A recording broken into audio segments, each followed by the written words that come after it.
Let's try that again. I knew it. As soon as I started talking, I was like, I didn't turn the mic on.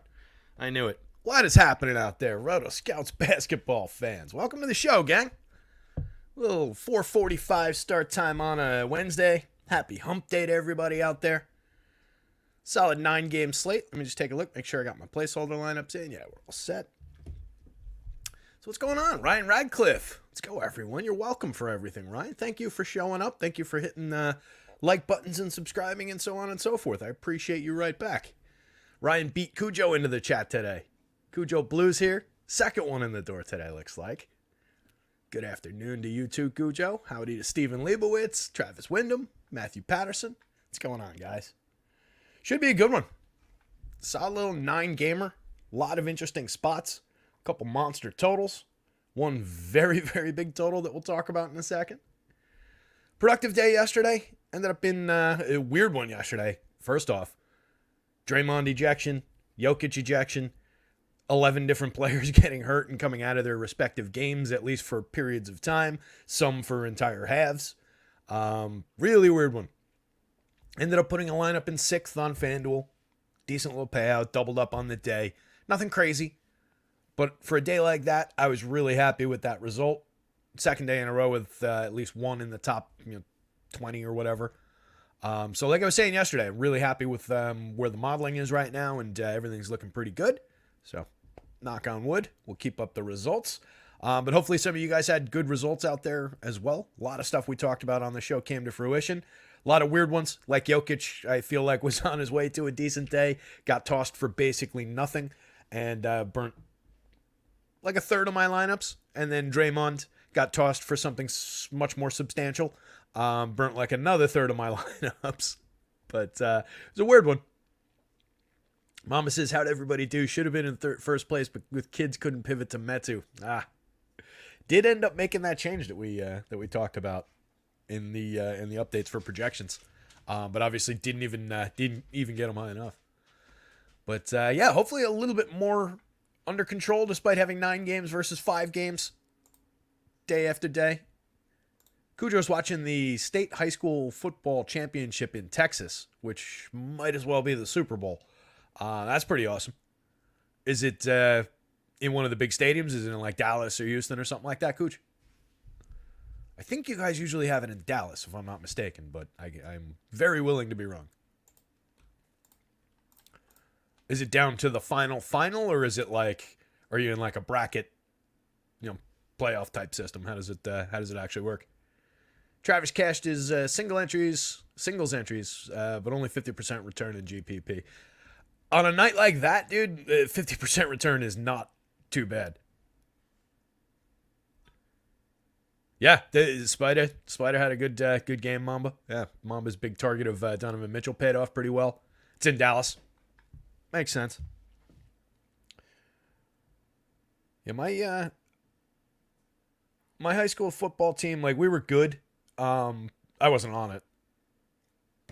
Actually, when I was before my freshman year, one of the guys that was like a big booster, I played quarterback in 7th and 8th grade, and they wanted me to come and play quarterback on like the freshman team and do all of that. And as soon as I found out that it involved practice during summer, I was like, no, I don't like football that much. But our team was bad while I was there, but like really good before that. Couple state titles, really good after that. I think they won a couple states. But like they're like a second tier down. I think there's 4 tiers in Jersey, and they're on like the second highest, not the highest. I think that's how it worked. But we had a couple people go to the NFL. The running back from a few years ago, Pitts. And then, who the hell else? Big beefy lineman guys. A couple of brothers. Forget their names. But yeah, we had a few guys go through, but nothing like these Texas schools. My cousin, who grew up in Dallas, we were talking the other day, and it was like, oh yeah, he went to school with like X, Y, the Diggses, and like all these different people. It's like, oh yeah, here's a photo with him and 9 NFL players from when he was caddying at the local golf course, because one of the kids he was going to high school with was the brother of one of the NFL guys, and like all kinds of shit, craziness. But anyway, let's get into this thing. It is coming up on it's 4:51, and we got a lot to talk about. Some Toronto guys landing at the top of the board here, which is interesting. OG, super popular on both sites, leading popularity on both FanDuel and DraftKings the last I saw. Pulling very strong win rates. Let me pull that down a little bit on the DK side. How's that look? Damn it. How did I go the wrong way? That doesn't make sense. There you go. Just so you guys can see those column headings. I think everybody basically knows what's where, but if you're new, DK's over here. FanDuel's over here. Top 1%, win rates, points per dollar, points per minute, projection, positional information. Same story over here. In the middle, you've got some season-long statistics and last game statistics. And that's about it. Mama says Penn State wants my son and nephews to sign deals next year. They're in 1st and 3rd grade. Are they in 1st and 3rd grade, but 6'4" and like 275 pounds? Like, are we talking linemen? Are we talking like speedy wide receiver, running back types? What do these kids do that's so special out there, Mamba?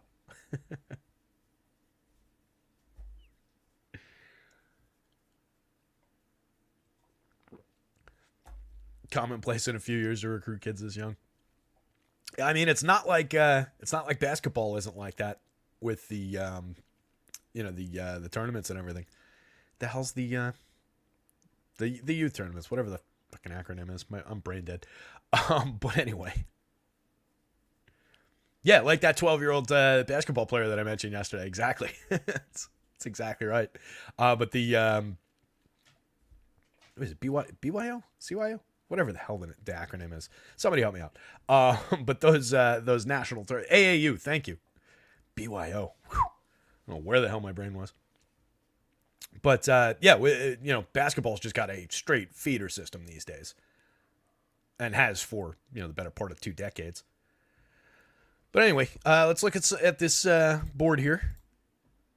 And we will get looking real quick at game environments. 12-point spread between Philly and Detroit is kind of concerning for the high-end Philly players. You could get a situation like, in last night's contest, I had in my lineup that was charging up the board, I had 4 players left, 2 of them from the first game, and then I had Kawhi and Keegan Murray from that Clippers game. So I was in 10th place with chasing down some of those stochastic guys that only had 1 or 2 players left and were closing out. And then it was... I realized when I looked at it that it was like a 30-point game. Kawhi and Keegan Murray were both well off the court. I don't think either of them played the fourth quarter. And it was just garbage time scrubs the rest of the way. So it was like, damn, those guys had been in, might have gotten there. But if those guys had been in, you can also probably assume that the other good players would have been in, and it probably would have gotten run down by people who had more of them. But yeah, would have been interesting. You could see a situation like that with Embiid tonight. We've seen Embiid play 3-quarter games already this season, still put up very strong, like 60-point FanDuel nights, but it does kind of artificially cap his 80-point ceiling. 60's in play in 3 quarters, but 80's certainly not. He needs that fourth quarter to get to that 80. But obviously, if they manage to somehow keep it relatively close in Detroit, and I don't expect that they will, then maybe you get a little bit more run for Embiid. But that's concerning. 242-point total, 8-point spread between New Orleans and Washington. A lot of interesting pieces in that one. We'll get into that. Brandon Ingram, I believe, is sitting 3rd on the board here. Herb Jones is way up there. Trey Murphy's way up there. So some definite pieces from the New Orleans side. And then Washington I don't love, but I imagine there's going to be a few guys that land fairly well on here. Tyus Jones is there. He looks okay on DK, not so much on FanDuel. Not actually a lot of Washington guys as I'm looking down this by DK numbers anyway. Jared Butler is a cheapo value guy. Danny Gafford's down here. Nothing on FanDuel, a little bit on DraftKings. It's interesting that only the one side of that one came up. Atlanta, Toronto, obviously getting a bunch of guys from this game, especially from the Toronto side at the top of the board. 241-point total and a 1.5-point spread. Closest on the board and the second highest overall total, or third highest overall total, excuse me. So that makes that Atlanta-Toronto game really, really interesting. Charlotte-Miami, 222.5, 8-point spread in Miami's favor. And then the next game on the board, Memphis and Houston, 211 total with an 8-point spread. Neither one of those games is, they both have pieces. Obviously, like Jimmy Butler, if the salary is right, will shine through with some projected upside. There are pieces and parts from those games, but those are two of the less appealing games on the board. And then you get down to Indy and Milwaukee with a 257.5 point total as incredibly appealing. So that'll be a fun one to work with. 232.5 with a 3.5 point spread between the Lakers and San Antonio. 231.5, 4.5 points between Brooklyn and Phoenix. A lot of pieces there. All three of the big three in Phoenix potentially going to be playing tonight, or expected to be playing tonight, which is good. New York and Utah to close things out. 230.5, 5.5 point spread. It's an interesting one. 230, I could see that one grinding down and not reaching a total nearly that lofty. It depends on kind of how New York approaches it, but it'll be a fun one to go through for some pieces and parts in the late game. I do think that we'll see some of it, and as I'm looking here, it does look like some of these guys on the New York side are coming through, a couple of the Utah pieces. So I think there's going to be some pieces and parts from the late game again tonight. And that's when I can see the Knicks, playing to Utah's level and having that be a competitive game. On the Anthony Taylor. Let's hope the Pistons stay close. Absolutely, Mama BYO, bring your own kids. Yeah, sometimes, like I said, goldfish memory. Haven't talked about AAU basketball. It hasn't come up in conversation for me in a while, so that one was slipped out of the old brain. Josh Richardson has a headache. He's going to be out as of a few minutes ago, so that's one change that we'll have to anticipate. I don't think that he was hitting the board all that hard. You don't see his name as I'm scrolling there. So real quick to run through the injuries and absences. And let me just do it off the actual report. From the 4:30. Actually, no. I changed my mind. I'm going to do it off because I've got it in a better, just easier to read. All right, so probables. Trae Young probable. Caleb Martin available. Duncan Robinson available. Rui Hachimura available. Kevin Durant available. Walker Kessler and Lauri Markkanen both probable. At the same time, Jordan Clarkson and John Collins both out. Questionables. Zion Williamson, Dan Gafford, DeAndre Hunter, Chris Boucher, Otto Porter, Josh Richardson, who we just found out is out, Anthony Davis, LeBron James, Jared Vanderbilt, Desmond Bane, Tari Eason, Amen Thompson, Nas Little, Manuel Quickley. Outs, Larry Nance, Matt Ryan, Landry Shamet, Delon Wright, Johnny Davis, Marvin Bagley, Jalen Duren, LaMelo Ball, Mark Williams is doubtful, Bam Adebayo, Tyler Hero, Haywood Highsmith, Nikola Jovic, Drew Smith, Andrew Nembhard, Jalen Smith, Pat Connaughton, Dennis Smith Jr., Lonnie Walker IV, Josh Okogie, Grayson Allen, Mitchell Robinson, Jordan Clarkson, and John Collins. Let me just quickly... Josh Richardson is out as of 5 o'clock. Running. Update. We'll follow after the show.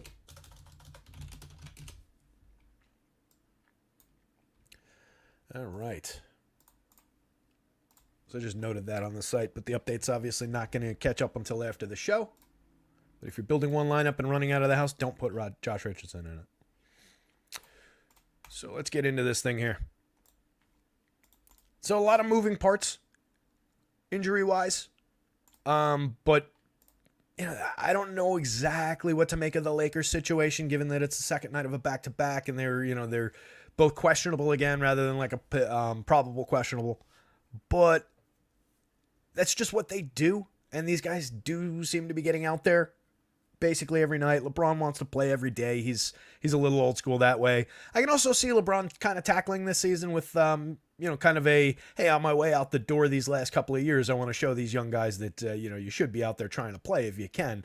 Not that he's said that. I'm just kind of projecting that onto him, I think. But I could see him thinking it through that way. So I do expect more often than not, even when he's questionable, LeBron's going to be out there, just like we've seen over the last few years. And AD does seem to be following his lead a little bit. So we'll see what we get. It's obviously up to the team as well for injury management and all of that with these players. But as long as they're out there, I definitely think they're both playable options. AD sitting in the middle of the board at 5.5% on FanDuel, but 16% on DraftKings. 10,000 power forward center only on power forward center eligibility on DraftKings. That makes AD really appealing if he goes. Is that our top? Yeah, like look at the he kind of stands out as the one double digit out of these 28 players that are at the top of the board across all positions on DraftKings.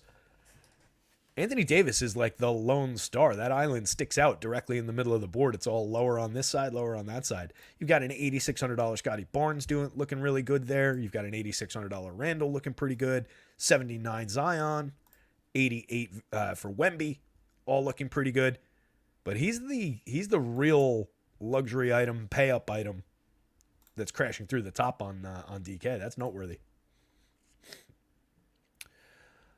Toronto might get a little bit messy. Like, who do I have for Toronto? I've got everybody in right now, right? Yeah. So Boucher's questionable. Right? What did I just run down?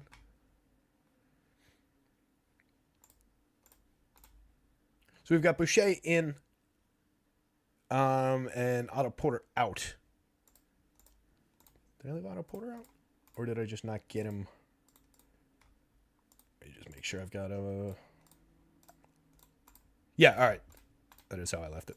I just wanted to make sure I didn't give him 5 minutes and then leave him off this list. But so far, not projecting Otto Porter to play. Keep an eye on that one. If he comes in, it might have an effect on projections for some of these other guys. But right now, OG Anunoby, top of the board, looking really, really solid. 35.8% win rate, 35.4% on DraftKings. It's only 5,800 on the DK slate, 63 on FanDuel. Works just as well. Shooting guard, small forward on that slate. Just shooting guard eligibility on DraftKings, but the positional flex doesn't really seem to matter over there. Dennis Schroeder holding up a lot of value. 26% win rate on FanDuel, 30% on DraftKings at the point guard spot, 63 and 6,000.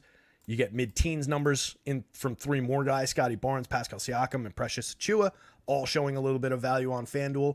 And then just straight down the board here, you've got essentially 7 playable options from the Raptors on the DraftKings slate. Precious and Jakob Poeltl both looking good at the center spot. Pascal Siakam holding up a decent amount of value, and then $4,000 Gary Trent showing a decent amount of value. Even with just a 15-point projection, it's just a cost-based one coming through basically 15% of the time. So the Raps are definitely interesting in that one. Ingram is definitely going to be a part of my plans on the FanDuel slate. He's looking pretty good on DraftKings as well. Basically a 30% win rate over there. 21% on FanDuel. Zion's questionable. If Zion doesn't go, that obviously just pushes even more in Ingram's direction. I've got coming in a full game, Ingram, Zion, CJ, not that CJ's questionable or anything, but everybody on board. I've got Ingram in a game where they're picking up like 5 possessions, which is big. I've got Ingram at a 1.13 basically, and he's been a 1.09, 1.08 player on the season. 1.16 last year. So I don't even have him all the way up to last year's overall rate. You could argue that Ingram could pick up an additional 4 or 5 points beyond where I've got him projected, and it would just make him look better and better and better. I'm not going to do that right now. If Zion doesn't play, that's probably around where he lands. But I think even in this situation, you could argue that he should be projected a little bit higher. But I'm comfy with where he's coming up. Like this seems like a reasonable. Something in here is making a really high pitched noise. Like a dog whistle kind of noise. I don't know what that was. That was weird. Didn't seem to bother the actual dog, but got it in my ear. Herb Jones in that same Norms rotation. 5,800 looking pretty solid. 32% win rate on FanDuel. 23% win rate on DraftKings. Again, they're picking up a lot of pace, a lot of potential possessions here. I've got him out ahead, basically at a point per minute. He's been a 0.96, 0.94 rather, per minute player on the season. So it's basically on game environment that he picks up a little bit of projection. You could definitely take him down a peg and not be, too tragic.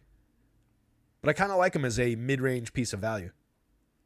Devin Vassell looking pretty decent. LA San Antonio, 21% winner on both sites. 6,300. A lot of just, affordable mid-range type guys today. It's another one of those slates. You do have $3,300 Trenton Watford in 14 minutes, showing a little bit of win rate on DraftKings, landing in some of those center and util spots where we see a lot of those just cheap value kinds of guys land. DK makes you use those guys. On FanDuel, 14 minutes gets them to a 0.04% win rate.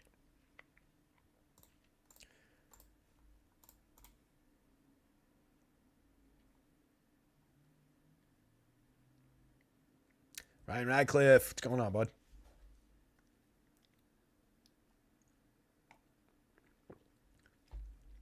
As Steven and Mambo point out, hit that like button.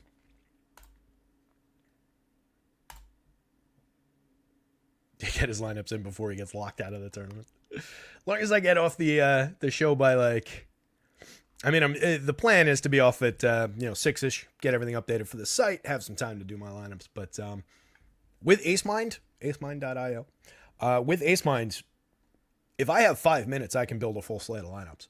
As long as the projections are ready.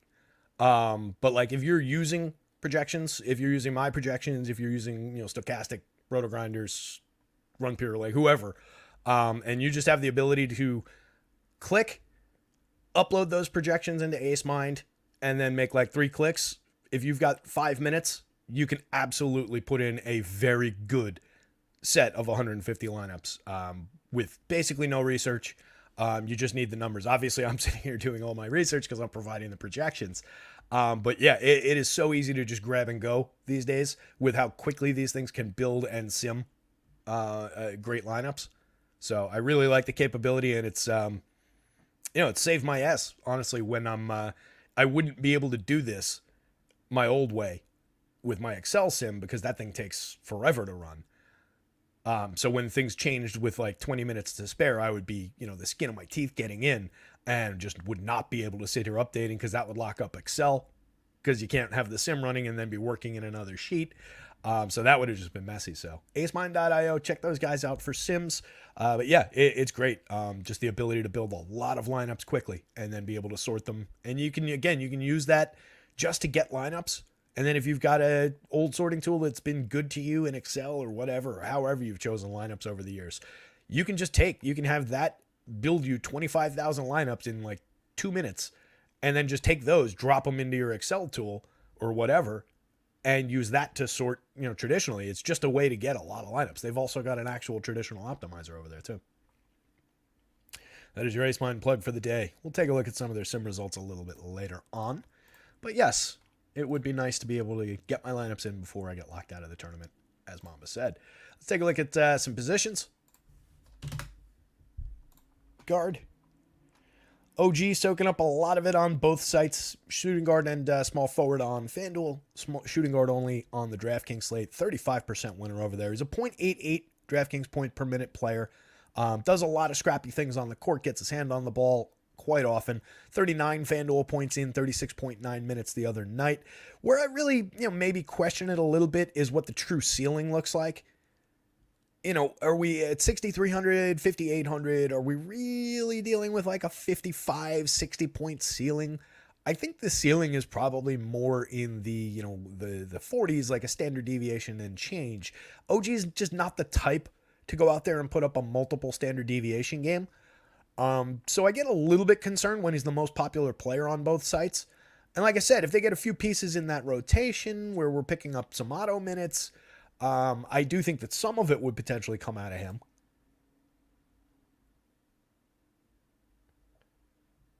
But for right now, he does look like an unavoidable piece on both sites. He does seem like pretty decent chalk.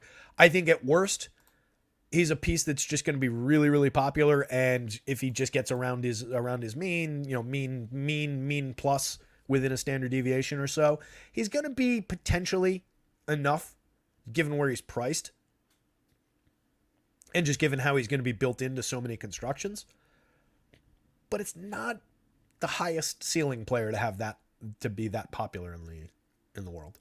Dennis Schroeder, 32.6 projected, 5.18 FanDuel points per dollar, 5.63 DraftKings points per dollar at 6,000. 30% win rate on DraftKings, 26% on FanDuel. He put up a 49.4 in 33 and a half minutes the other night. More realistic ceiling for Dennis Schroeder. in my opinion, between the two. Just given what the nature of the positions and that they play and the nature of their games, Dennis Schroeder has more opportunity for fantasy scoring. So I think there is more ceiling there. If it was a straight up head to head, Schroeder showing me a 26% win rate for the same price at a different position on the FanDuel slate, just 5% differentiated on the DraftKings slate, different position for 200 more. If he was less popular, I would have no issues if you just had to say, which one Raptor do you want in this lineup? I would have no issues taking Schroeder over Anunoby if that ownership projection is right. I think they'll both be very popular. I think they're both good plays. Don't get me wrong. I'm not saying don't play OG Anunoby. I'm just saying at popularity, without getting overly concerned about any individual popularity, at his current popularity and the way that it works on the slate, I do get a little bit concerned around that ceiling. If 1-2 other guys at these positions, and there are more guys at those positions who have multiple standard deviation upside, that gets concerning if they hit that. Ingram for 78, he's just cheap. 21% winner on FanDuel. He's a small forward on FanDuel. He's a shooting guard small forward on DraftKings. The flexibility for 7,800 makes him even more valuable. 28.9% win rate on the DraftKings slate right now. On FanDuel, 21.08. Very, very strong option on both sites. Every now and then, you do get the clunkers out of Ingram. 29.2 minutes the other night. 27.1 FanDuel points. So 1.09 per minute player on the season. 1.13. As I said, in a game where they're picking up a ton of potential possessions, we've got him a little ahead of his current season rates, but still behind the rates that he put up for all of last year. So I'm comfortable having Ingram pretty high, and I think you could go higher. I think other places probably do have him a little bit higher. Devin Vassell looks pretty good on both sides. 21% winner across the board. 30-point projection. 6,300 point guard shooting guard on DraftKings. 6,200 shooting guard only on FanDuel. Like that option. Caleb Martin, another guy in Miami, just with a bunch of missing / banged up pieces in Miami. There's some work for him to do. 65 both forward spots, 64 shooting guard small forward on DraftKings. I prefer the positioning on the DraftKings slate. I like those shooting guard small forwards. 21% winner on DK, 19% winner on FanDuel. Definitely playable option on both sites. 35.3 FanDuel points in 38 and change minutes the other night. 0.88 on the season per minute. 0.90 on DraftKings per minute on the season. Just a good mid-range option. Nothing to get crazy excited about, but there's enough potential there. Jeremy Sohan, right alongside Devin Vassell in that Lakers-San Antonio game, picking up a little bit of potential value. I have them as compared to...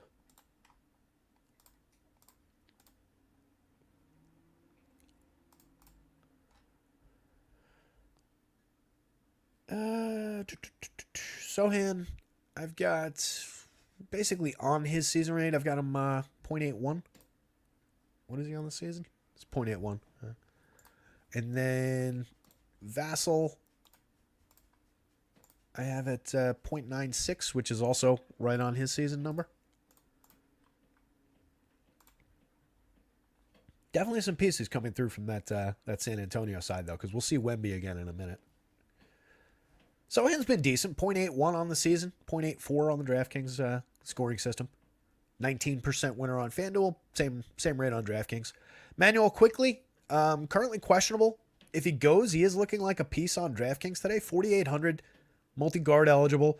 It's with Quickly, there's always the potentially artificially capped ceiling, right? He can give you his mean and a mean plus kind of a score, but unless he crests to 30 and change minutes, he's most likely not going to give you a monster. He doesn't need to give you a monster for where he's priced. That's why he is coming up with where he is on the DraftKings slate.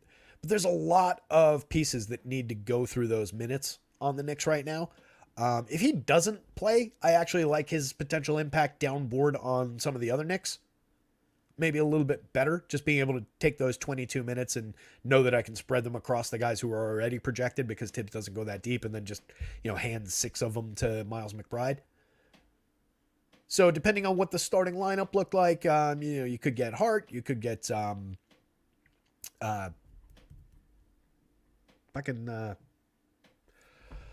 so brain dead.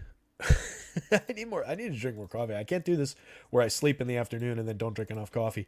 Dante DiVincenzo. Jesus. Brain dead. My own team. I'm literally wearing a Knicks shirt. So you can see, depending on which one of those guys jumped into the starting rotation, quickly is not going to be not a starter. You would see some minutes go to one of those two guys or both of those two guys. You would potentially see Grimes pick up a few additional minutes. He's been relegated to fewer minutes, but he had a couple pretty decent games since Tibbs kind of put him in the doghouse. So we'll see how that all works out. But if Quickly does play and he gets his usual expectation around 22 bench minutes, he's a very, very good bench scorer and can come in and light things up. But he's also very scoring dependent. And the ceiling is, somewhat capped. At 4,800, you don't need to worry about it. At 52 on FanDuel, shooting guard and point guard, just a 4.09 points per dollar, 7.2% win rate. Is wildly different play across sides. And he might not play tonight. Usually I can explain my own team a little bit better than that. Trey Murphy, another piece from New Orleans, looking pretty good. 19.7% win rate, 4,900 at the small forward spot on FanDuel. Shooting guard and small forward, a little bit better flexibility, 5,200, 17% winner on DraftKings.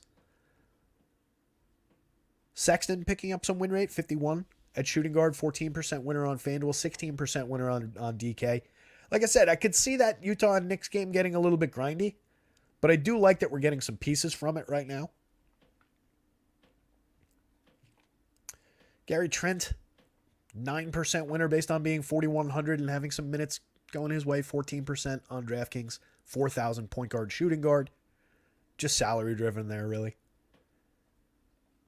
Buddy, bigger winner on the FanDuel slate, basically doubling up the win rate site to site. 5,800 shooting guard, small forward. He's a 0.94 per minute player. Played 30.7 the other night. Put up 25.6 FanDuel points. That is not going to get you there. But has a little bit of upside. Definitely very cheap for the potential.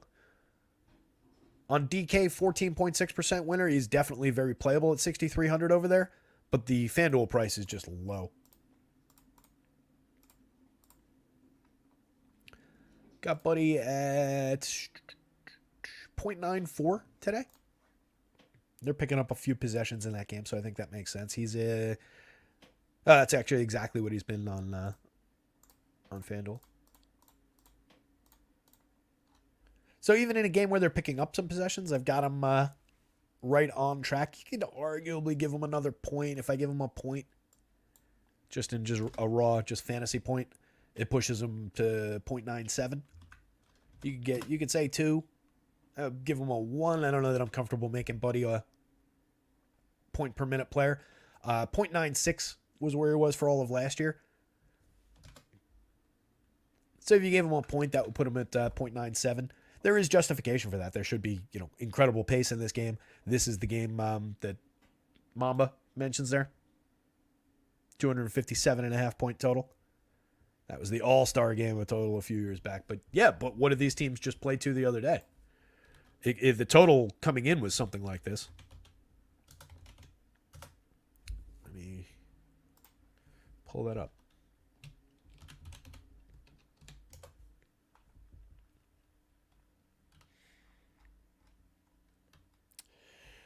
Where the hell is that game?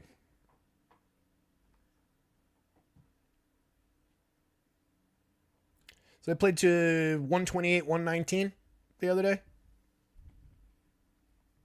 So it fell a little bit short. It's a lofty total, but we're talking about Indy is still at a...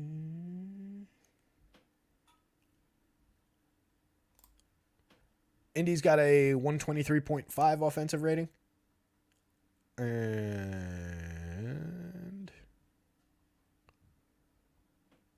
I should just sort this thing alphabetically. Is Milwaukee not on here? Milwaukee's just not in the league anymore. Where are they? There they are. Milwaukee 119. That's first and third, I want to say. First and third by offensive rating. And then defensive rating, a little bit more challenged. So I do think that there's potential for explosive upside in this game. And even if it falls short of that 250 and change, you get into the 240s with it, and it's still going to be probably the highest scoring game on the slate, or it lands next to the next highest scoring game on the slate. So even if you lop 10 points off of it, you're still going to be wanting pieces from that game. But yes, it is a monster total. Craig Piancone, going to get you to 500 if I have to do it myself. We'll get there. 500 by the new year. That's the plan. MLB announces a 30-team prospect showcase that will debut on March 14th. Well, that's exciting. So looking down the board a little bit further, we've got a lot to work with. 9-game slate. A lot of guys landing, in the middle in playable numbers here. A lot of playable guys. Austin Reeves never really comes up as strongly for me as it seems like he does on other places. I've got him like right on his season number a little bit. I think like tenth of or a hundredth of a couple hundredths of a point ahead of his season number, and he's pushing through for good value. 6,400 small forward shooting guard, 15% winner on FanDuel, 12% winner for 65 shooting guard small forward on DraftKings. Just some of the other projections I saw on him are several points ahead of where I've got him, and I don't really see the justification for it unless we get one of somebody out, one of LeBron, AD, for the creation of minutes and a usage pool for him to draw from. In that situation where he's just out there chucking, I do think there's justification to give him some more leeway. He put up 37 in 32 minutes the other night. He does have upside. I don't think that they're necessarily wrong for doing that. I just think they're trending toward the high side of his potential, where I am kind of more safely in the middle, I think.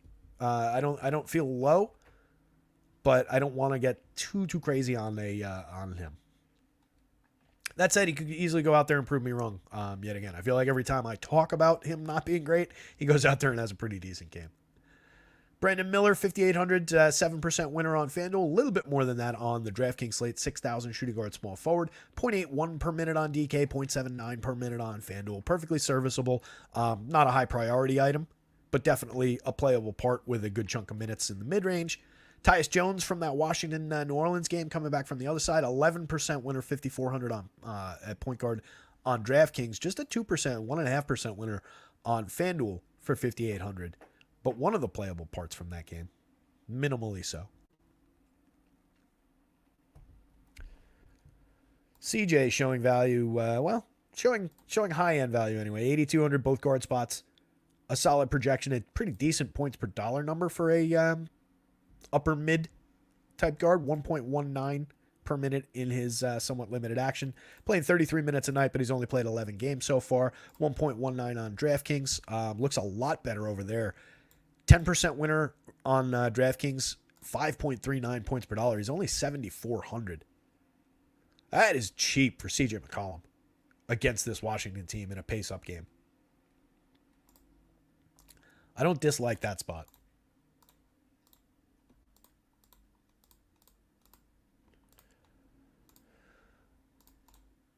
I've got Siege at...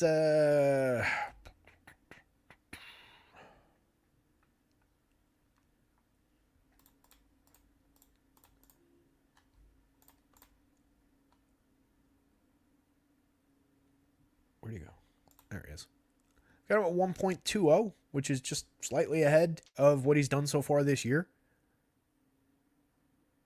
He's 1.02 in his games last year. I guess you could argue that he could be a couple points lower-ish, but we're kind of speculating. What's his...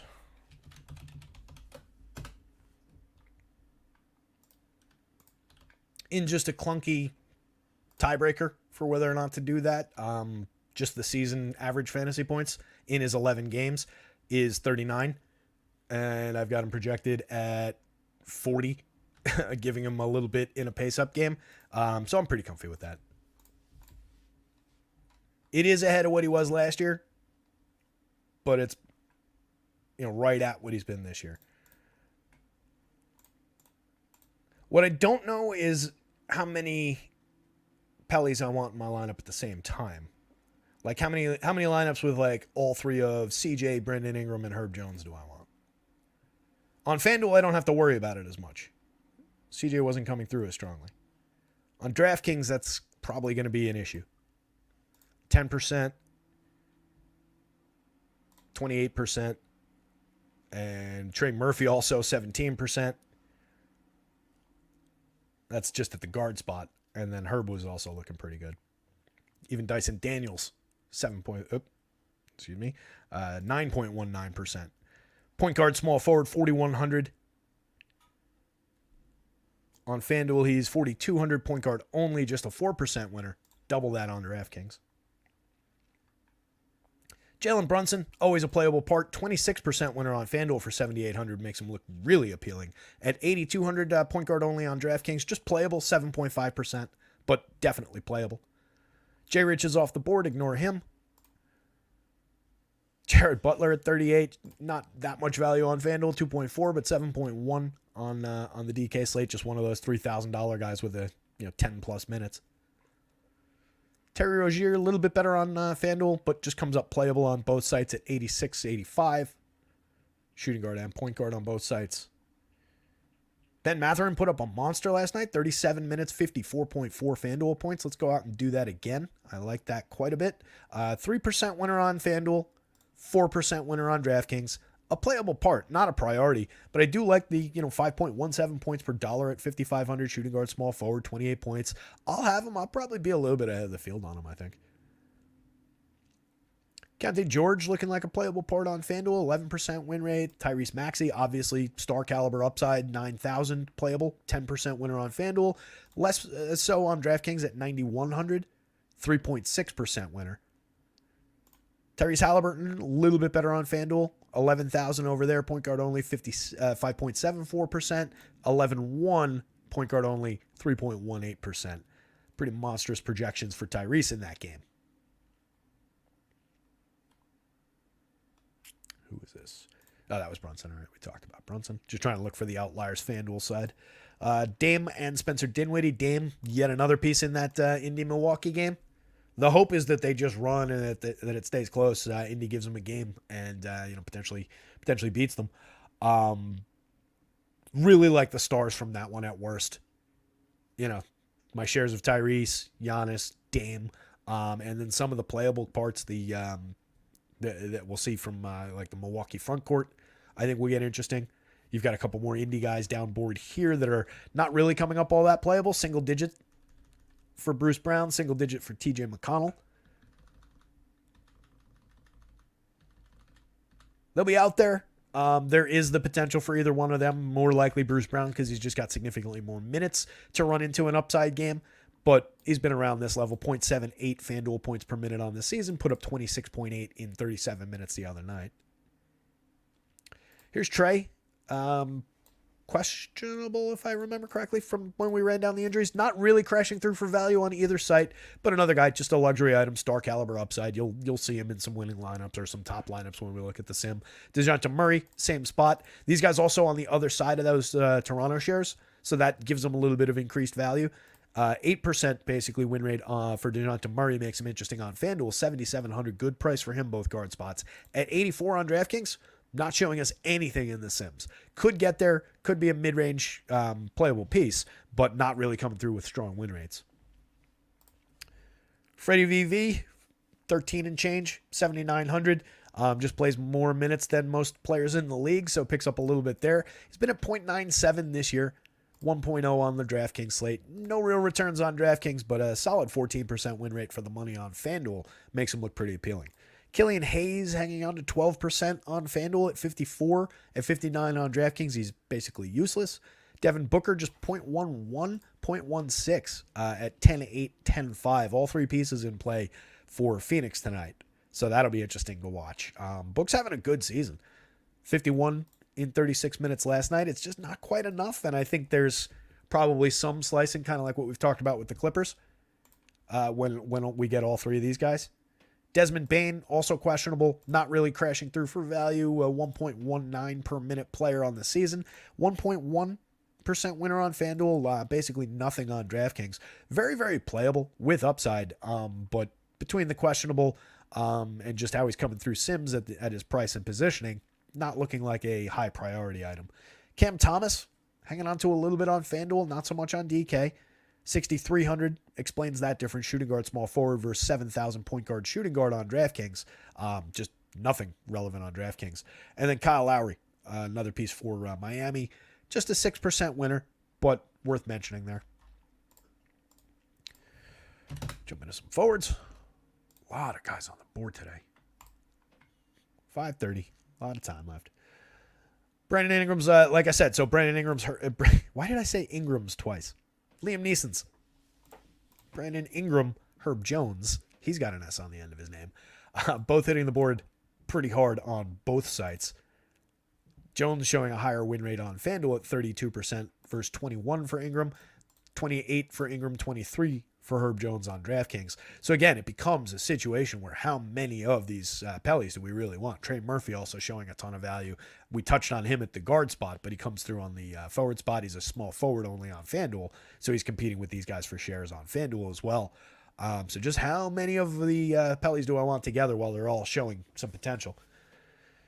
Caleb Martin, we talked about at the guard spot. Trenton Watford, power forward only. No value on FanDuel at 41, but giving you a little bit on DraftKings because he only cost 3,300 over there. Power forward and center. I've got him at 14 minutes. We're not talking about a big upside play, but we're talking about a points per dollar kind of an option for 14, 15 fantasy points. For 3,300, that's just booking a square. Mamba says, pivot, not playing Giannis or Dame. Favorite play is now Middleton. Boom. Mamba says, I hope the Sims don't validate my 60% Giannis Dame lineups. I don't even want to know what's in that lineup.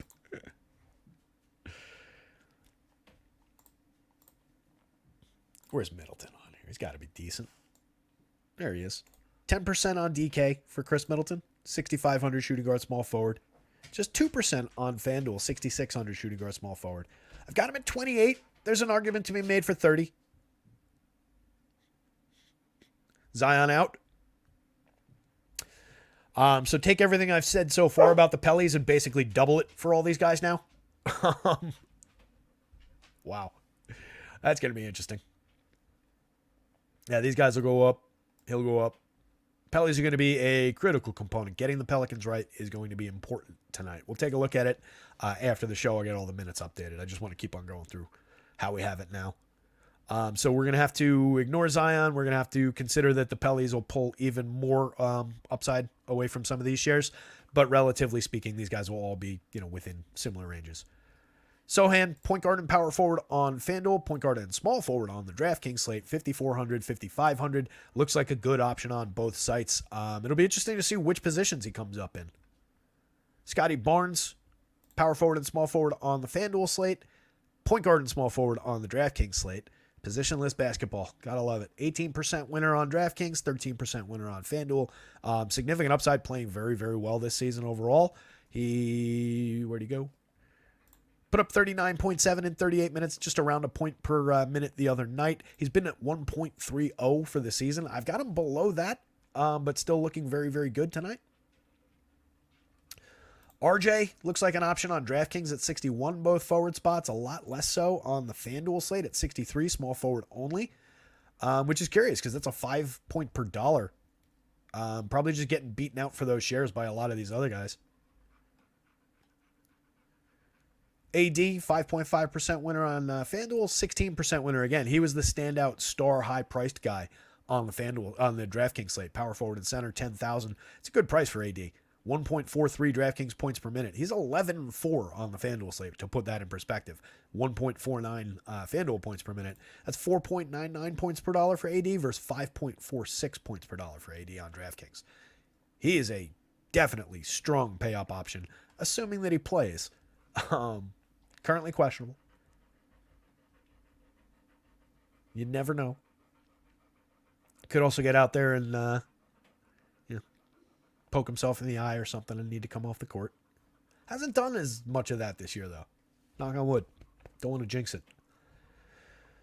Josh Hart, 4% winner on FanDuel, just 4% on FanDuel, 15% on DraftKings, both forward spots, 5,000 over there. He's 55 shooting guard, small forward on FanDuel. If no IQ, you'll see this go up probably to 30 plus, just a couple of minutes, make him look a little bit more appealing. Has some pretty clear upside on the right night, but it has to be the right night. It's 0.81 per minute player, 0.82 on DraftKings. For the money, perfectly fine, and with the potential to increase. Buddy, we touched on already. Zion's out. Aja Thompson, at 30 minutes, I'm getting him as a potentially interesting option. He's getting a pretty big projection, but it holds up. Like, I looked through it, and I really think that where I've got him is probably correct. In a game where they're picking up some possessions,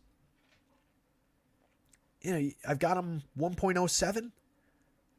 So, like, just slightly ahead of what he's done so far. He's had some games where he hasn't played a ton of minutes. So his season-long average, I believe, was 29 fantasy points. But the going by the per-minute numbers is the correct move there with a young player who's only got a small sample of games, 23 games played, averaging 27.6 minutes. So I think the minutes at 30, I think he can trend up to like 32. He could trend down to like 27 and a half, 28. But if we're giving him that, then we have to give him his per minute rate. The reason I'm saying it in kind of an argumentative sense is I've seen him significantly lower in some spots. And I don't necessarily think that's correct. I think some people are looking at his season long just average rather than the minutes there. Like I said before, I'll look to that season long average number per game average for a guy like whoever that was, like Dame or whoever it is, whoever I was talking about at the time, where it's like, all right, maybe that'll be a tiebreaker for me in should I give this guy another point, another 2 points. But for a young player, I think you have to kind of just go by what the rate's been. And he's looked very good. So I like where he's at. 14.9% winner, potential point of differentiation between what we're seeing here and what others are seeing. Wemby, and I always like to go to those guys, by the way, when I'm getting somebody a little bit ahead and they pull through with some good sim win rates because of it. And this is simmed against specifically RG's projections. I use their projections for projected fantasy points, and I use their ownership for the field. Let me clarify that. I use my projections in the sim for my stuff. But then I sim it against a field that's created with RG's projections, if that makes sense. So like thousands more people are using RG's projections. So I want to make the sim pool that the lineups go against created from their projections. I think that should make sense.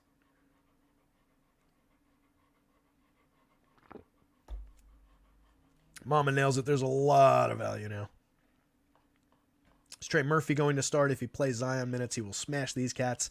What do I have him at already? I've got him at 26. Yeah, if he steps into another 5 minutes, even if he only goes to 28, 29, we're already talking about a monster potential. He was already at basically 20% win rate on FanDuel, 17, 18% on DraftKings. Yeah, it's going to be a critical play. It is going to be challenging to have good lineups that don't have like 2 or 3 Pellies in it.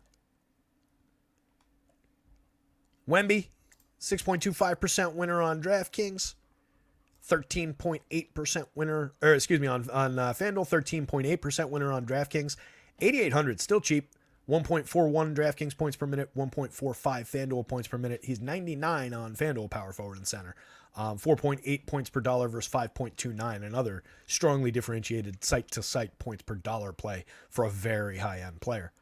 He can give you more because of stocks on the FanDuel scoring system, but that is a cheap price for a very high-end option on DraftKings. Keldon, right next to him, 21% winner, better option on the FanDuel slate, 6,800 both forward spots, 6,900 both forward spots on DraftKings. Looks just basically the same as Wemby for a little bit cheaper. Very solid options for both of those guys in that Lakers game. Isaiah Stewart, 21.9% win rate on FanDuel, 12% on DraftKings. 5,400 center power forward, looking like a pretty good option for value. It'll be interesting to see if we get him at center or at power forward or how the mix goes there. On DraftKings, more of an also-ran, but very, very playable. 12%, that's better than an also-ran. That's a good mid-range option. Fuck. Keenan Allen not playing this week. That is going to not be good for me in that season-long league. All right. Well, we'll have to figure that out.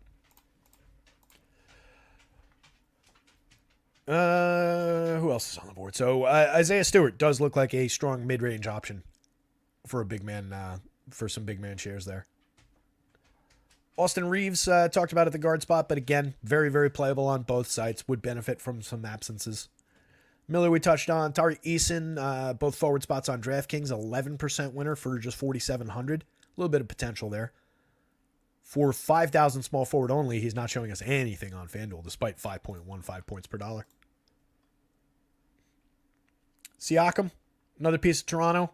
And, one of their high-end players, obviously. 1.07 FanDuel points per minute on the season, 1.10 on DraftKings. 10%, 10.7%. Looks a little bit better on the FanDuel slate, where he's power forward only. 51 for Portis, not showing us much on FanDuel, but pushing almost a 10% win rate on DraftKings at 51 power forward and center. Chris Middleton right next to him at 9.5.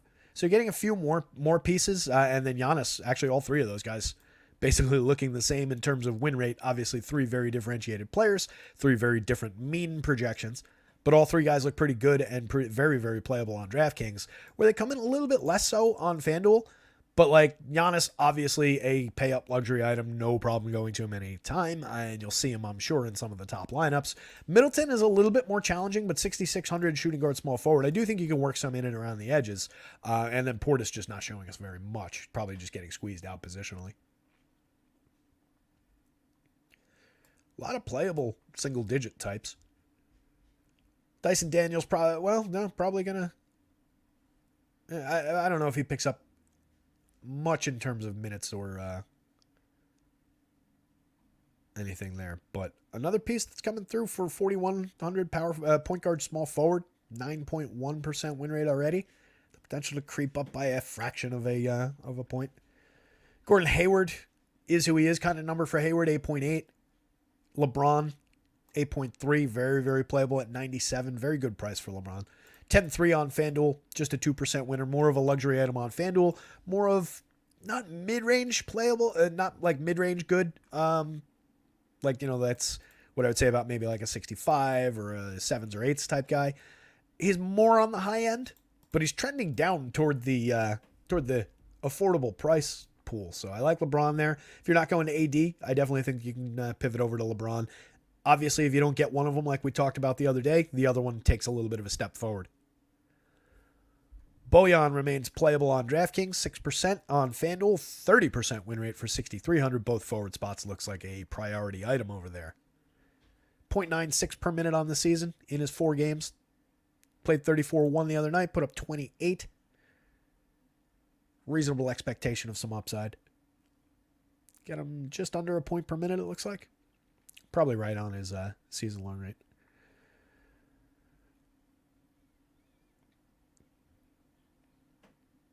Kevin Love, 7.9% winner on DraftKings, still holding down a 25-point projection for 52 over there. Not showing us much of anything on FanDuel. Had a good game when we talked about him the other day. Just situationally, there was upside based on the absences.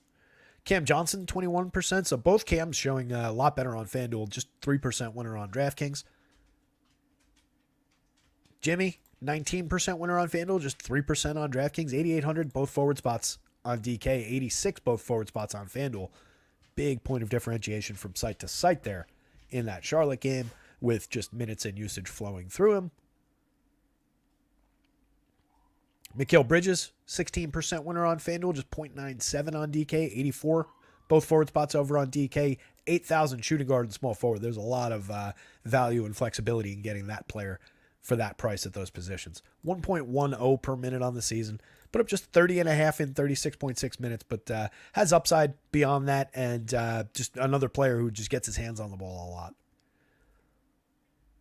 Bogdan put up a 53 in 35.5 minutes the other night. Right now, just 1.6% value on FanDuel, 0.83 on DraftKings, 67, 68 across sites, small forward and shooting guard on both. Playable, but not priority by any means. Same for Taurean Prince, Corey Kispert, Tobias Harris. Tobias, just a mix-in 0.58% win rate on DraftKings. Not a guy you want to go to all that frequently. On FanDuel for 6,200, both forward spots, Tobias is getting cheap. He's been just a 0.86 player per minute player this season. What was he last year? Yeah, right about the same, 0.8, 0.87. I've got him at 0.89 tonight. Gets him to 30 in 34 minutes. Knock him down if you want. Knock him down by a point. But there's not that much leeway there. I think he just is a little bit cheap on FanDuel. So that's an interesting piece there. Another guy differentiated site to site pretty strongly. Nobody else really standing out as I scroll down here. A couple like 2s and 3s. Aaron Nesmith. Santi Aldama. Kevin Durant is probably worth mentioning. More so than Aaron Nesmith or Santi Aldama. Solid projection in terms of the mean, giving us a 2.3% win rate on FanDuel for 10,000 at both forward spots. For 98, power forward only, just a 0.05% winner on DraftKings, despite a 5.20 points per dollar. You can now always plug Kevin Durant into a lineup. There's nothing wrong with that. He is a luxury item for sure. Jaren Jackson, just a 1.5% winner on FanDuel, 0.01 on DK at 8,000 power forward and center, 83. Little bit more value on FanDuel. Obviously, the potential to be a points per minute monster. He had a good game the last time out, right? Yeah, 58.8 in 42 minutes the other night. Capable of doing that in fewer minutes than 42. Let's get over to center. Everybody's favorite, Trendon Watford, top of the board. Again, everybody understands, I think, at this point that DK is forcing those $3,000 guys, I think, even more this year than in years past. Seems that way to me, anyway. Watford has been at 1.07 on the season. I've got him at exactly 1.07 on the night. 14 minutes. And again, that's a 15-point projection. It's just because he's 3,300. It's just buying that cheap square and what it allows you to do in other lineups. But you do need his, 15, 20 points. If I took him down last year, it was a 0.85 per minute option. So we're talking about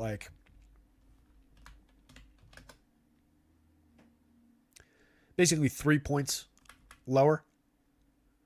If I just gave him what he was last year, just 0.85, he'd be projected at 11.9, call it 12 on FanDuel, 12.15 on DraftKings. So there's potentially a 3-point swing in where his mean could be. You could call it halfway in between. You could take a 1.5 away. If you just took the 1.5, he'd be 0.96, pretty solidly in the middle of this year and last year, which could be fair. That would leave him at 13.4, 13.6 FanDuel DK. And I think he would still probably be showing pretty similar, just $3,300 value-based returns. Right? Like if I...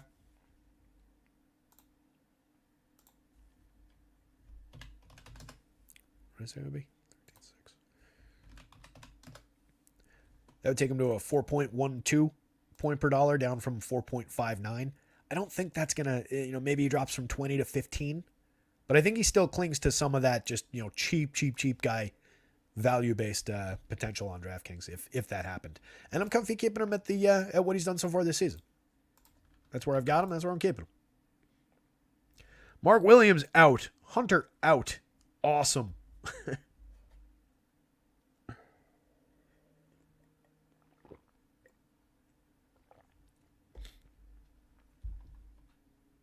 I did have Mark Williams projected out. Power. That's so that'll be one not to have to keep up with. I think I had Hunter for a few minutes, if I remember. Yeah, I had Hunter getting full minutes, so I'm gonna have to.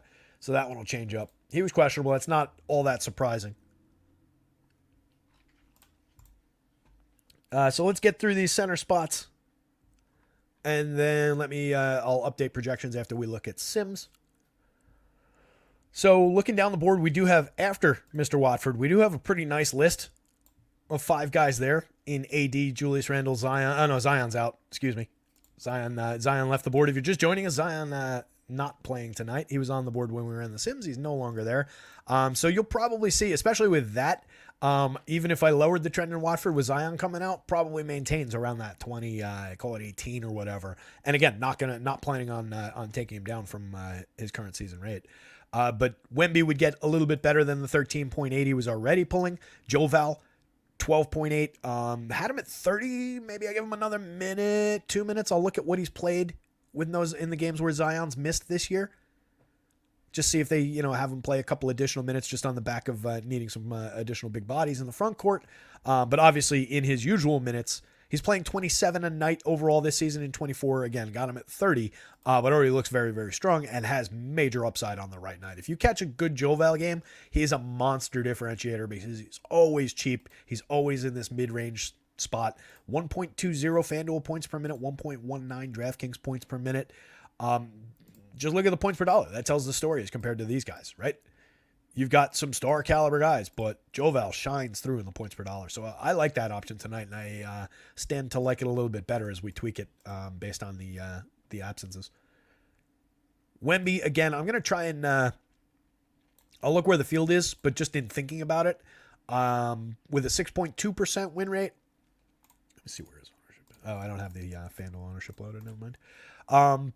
With a 6.2% win rate, just on his ceiling on the FanDuel slate, I'll push a little bit more probably, get myself to like 8-10% Wemby. Unless the field's well over that, then maybe I calm down about it and look in different directions.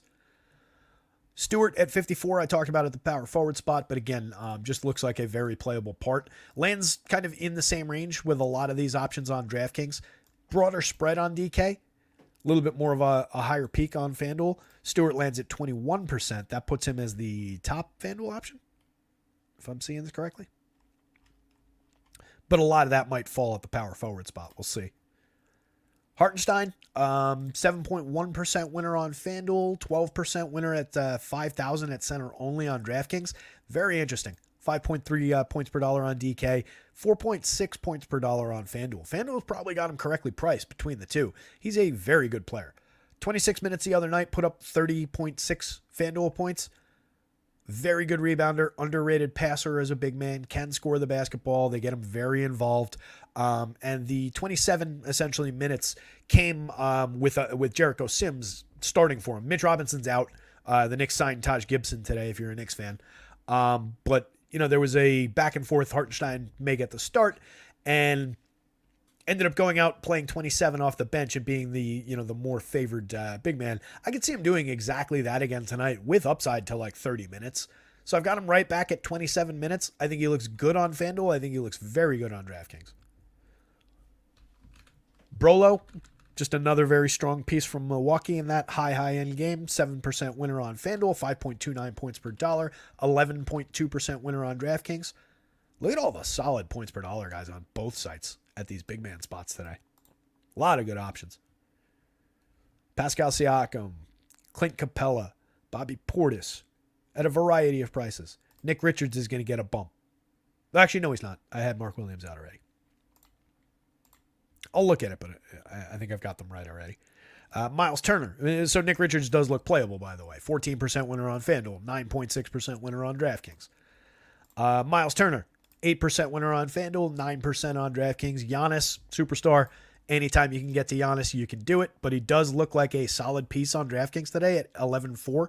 Power forward and center, putting him in a 9.2% win rate. That's very strong for that high a price, that high end of player. It's just that game environment is pushing everybody way up. Precious, 13% winner on FanDuel, 6% on DraftKings. Şengün, 7% on FanDuel for 8,800. He's 89 center only on DraftKings. Just getting outpaced by a lot of these guys, I think, in a points per dollar sense. Has the upside, has the potential to put up a 60-point night and break things in his direction. Like if a lot of people played Giannis at 11-8 and he went out and put up just his mean score, didn't play the fourth quarter, and then you played Şengün at 89 and he went out and put up Giannis's mean score as an upside game, well, that's going to be strongly in favor of Şengün as long as you get your other spots right. So there's value there.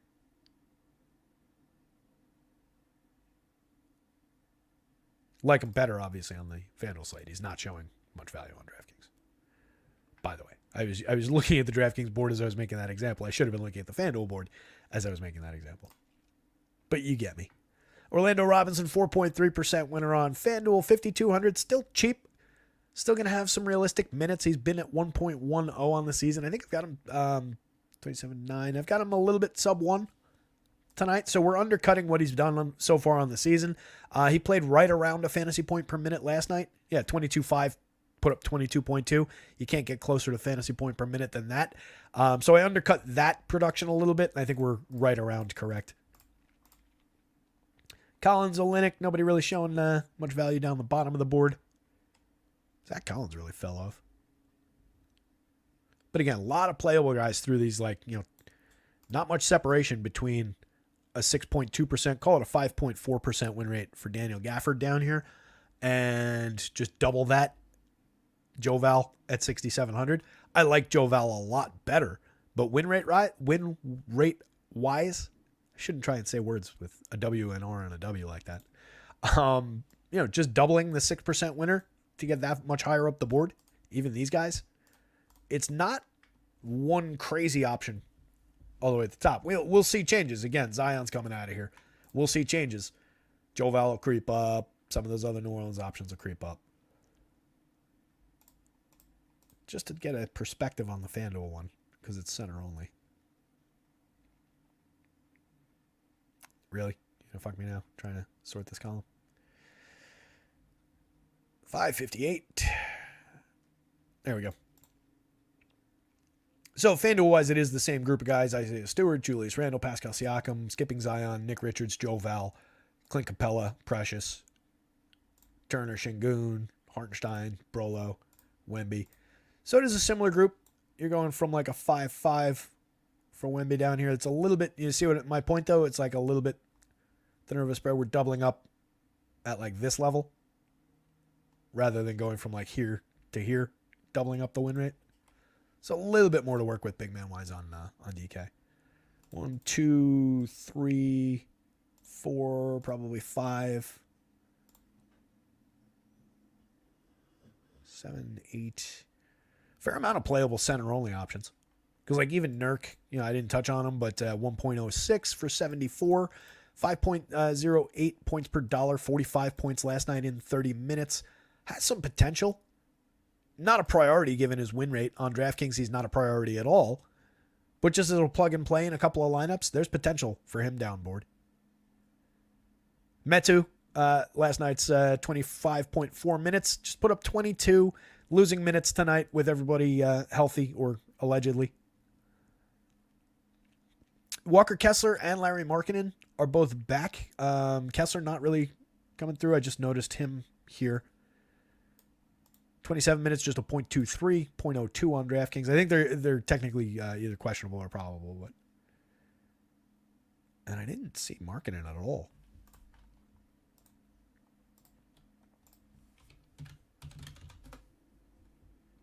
Yeah, Markkinen not really showing much value either.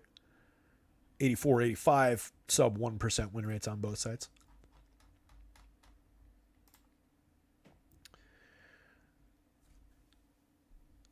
Mama says, CJ plus Dame, highest scoring on the slate for me. Dame should go for 40 plus 13. CJ 50 plus 7. Mamba alert. Woo! Love it. Yeah, I think any leash that I put on CJ might get removed. Even with that high projection that I had that I talked about, I actually had him on a little bit of a leash based on where the model wanted him. But I think I'm going to probably take it off. So we'll see him pick up a couple of points. Not crazy. Don't get me wrong. I'm not going to add like 10 fantasy points to him, but it'll be a couple. But yeah, I really like both of those two players. I'll have quite a bit of both of them. Just in those game environments, there's so much potential for both of those guys to go off. Let's take a quick look at the Sims. And then I got to get some updates done and some lineups built. This will be the day that I get screwed. The day that I was sitting there bragging about, like, I can build lineups quickly. I can do this as long as I've got 5 minutes. Asshole. It's exactly how what the DFS gods don't want to hear. Fickle bunch, those DFS gods.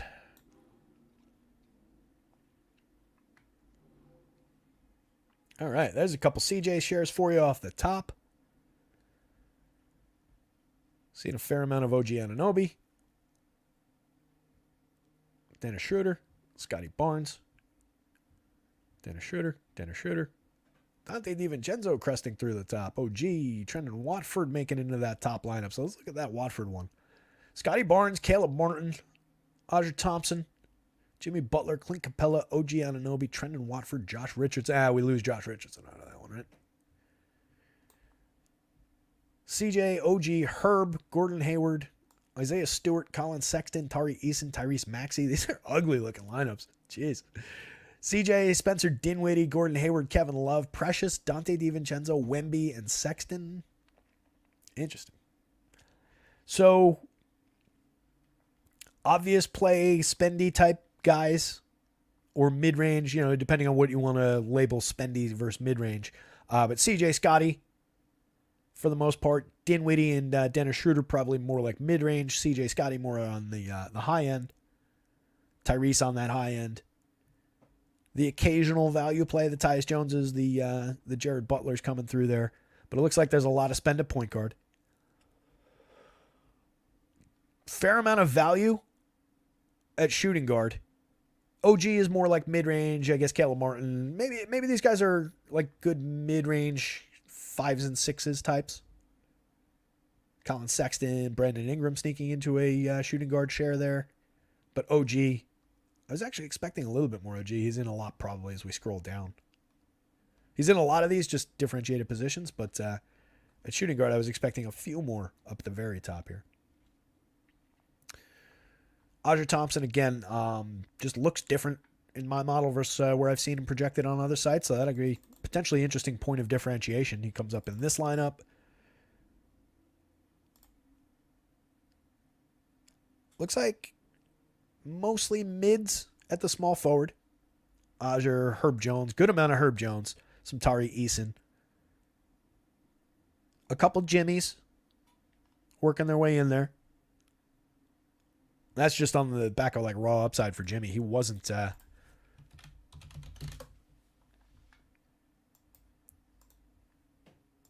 DK. Jimmy was showing just a 2.7% win rate. But that shows you when he gets there, he gets there. He's in the top lineup. He's in the fourth best. Some of these others. Center, some of these Joval shares, we'll probably see more of those if we reran it with updated projections. We're also getting Precious in some of those shares. We're getting a lot of AD through that. I'm sure there's more as we scroll down. But it does look like center is trending toward like more, not totally cheap guys, like Capella Stewart type level. Capella Stewart, Joval, they're all priced fairly similarly. Miles Turner in that same bucket. Isaiah Jackson in that same range. A little bit of Nick Richards and Hartenstein there. Gafford, a little bit of a mix at the pure center spot. And then we're getting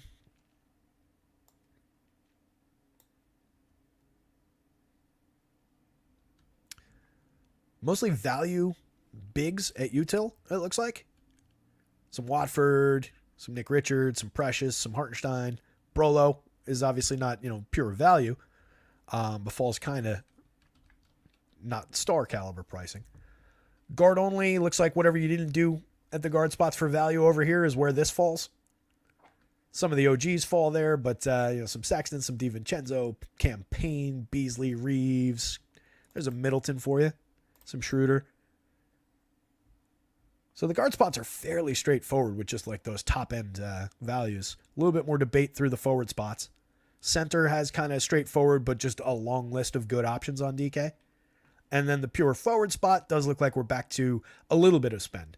Handful of ADs and LeBrons, some Wemby. You could go value at this spot and then get some more spend. Like this one went Tyrese and Tyrese at the util spot. But it does look like there's a little bit more spend trending through the forward only spot. Julius Randle, some more LeBron, some RJs, some Scotty Barneses. Interesting construction paradigm on DK tonight. FanDuel. Yo, Jake Swales made it in for the end of the show. What a guy. Hit that like button for me, buddy. Powers thinks AD sits and they should sit LeBron. Like I said, I feel like Braun wants to be out there playing. He knows his days are somewhat numbered, and I think there's a lot of reasons he wants to be out there, but obviously they're going to manage him through the season. It's so annoying. Like, just be straightforward with us, right? Just tell us he's not going to play this one. Don't list him as questionable every goddamn day again this year. FanDuel board, a lot of Dennis Schroeder. Some Emmanuel quickly up top. A lot of Dame, a lot of Jalen Brunson. Fair amount of OG, some Buddy Hield working through, some DeJounte Murray, a lot of OG Anunoby across shooting guard and small forward. Scotty Barnes, just a lot of Toronto across this entire thing. David Roddy, where did he come from? Top of the board. Emmanuel quickly, Dame Lillard, Devin Vassell, Cam Thomas, Brandon Ingram, Mikal Bridges, David Roddy, Pascal Siakam, and Nick Richards. That's a tournament lineup if I ever saw one. Jeez. Spends all your money. Brings you back a 0.19% win rate. Holy shit. That's a really good lineup. I mean, that's a potentially disastrous lineup as well. There is strong upside in that one. I like that lineup off the top. You need IQ to play and play well. It's basically, this is like an all or nothing tournament lineup, right? Cam Thomas is totally capable of giving you a disaster. David Roddy is just a value play. IQ is capable of playing 25 minutes and putting up, 18 fantasy points for you. Dame obviously is great. Devin Vassell is a very, fluctuating type guy. Ingram and Siakam, totally fine. That's just an interesting one. So breaking down the FanDuel spend. Looks like you're getting a lot of spend at both point guard spots. Or it's more like spend mid. Dame, Schroeder, Jalen, Schroeder, DeJounte Murray, Jordan Goodwin, Dennis Schroeder, D'Anthony Melton is an interesting one. Melton and Tyrese, Schroeder, Murray, Dinwiddie, D'Lo. So like a pair of mids or a spend and like lower mid, like DeJounte Murray, Dyson Daniels. More like mid-level types through the shooting guard spots.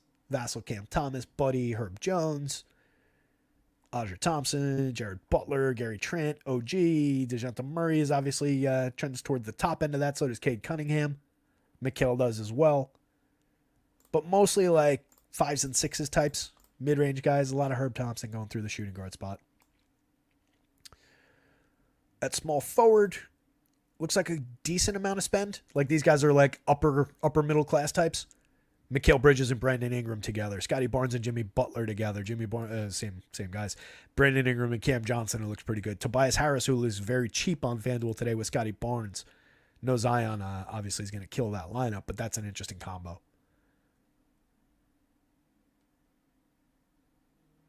Power forward will lose those Zion shares, but it does look like we've got pretty much, again, another spot with like upper mid. I feel like FanDuel's a little bit balanced again today if we want to put the labels on things. And that's been the case all season. Like more balanced just on the surface, on paper, name recognition wise, better looking lineups on FanDuel. More Starsy Scrubsy up and down type lineups on the DK slate. Fair amount of Joe Val coming through. We'll see more of them. A little bit of Orlando Robinson. Some Clint Capella. Does look like we're again playing just some of the cheaps or mids at center. Not a lot of big center spots here. How far down the board do we have to go before we get to an Embiid? There's an AD. Jeez. That's way down there, though. More AD coming up, obviously, at the power forward spot, I'm sure. Although that does look like a lot's falling to Jimmy, who did look a lot better on FanDuel. Is by win rate. A lot of Julius Randle coming up there. Kuzma, who I like on FanDuel. Bojan and Keldon in that one. Just a lot of good player combinations available on FanDuel. Hartenstein, AD, Nick Richards is a weird one. Man, David Roddy's coming up in a few of these.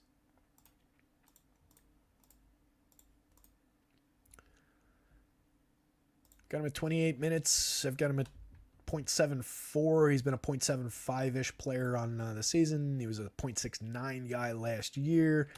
Losing a possession and change in this game. I don't think I need to knock him down. He's projected like 2 points lower across town at RG. It's not like he's coming up like a crazy value. What is I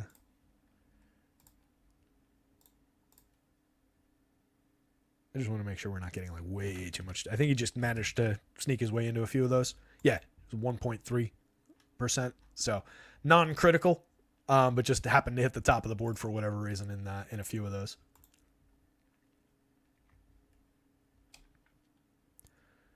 So a lot of Jimmies, a lot of Toronto guys. Some of our value centers, a lot of our New Orleans guys. A lot of Brandon Ingram. Right? Ingram comes through either in the small forward spot or the power forward spot in a lot of these.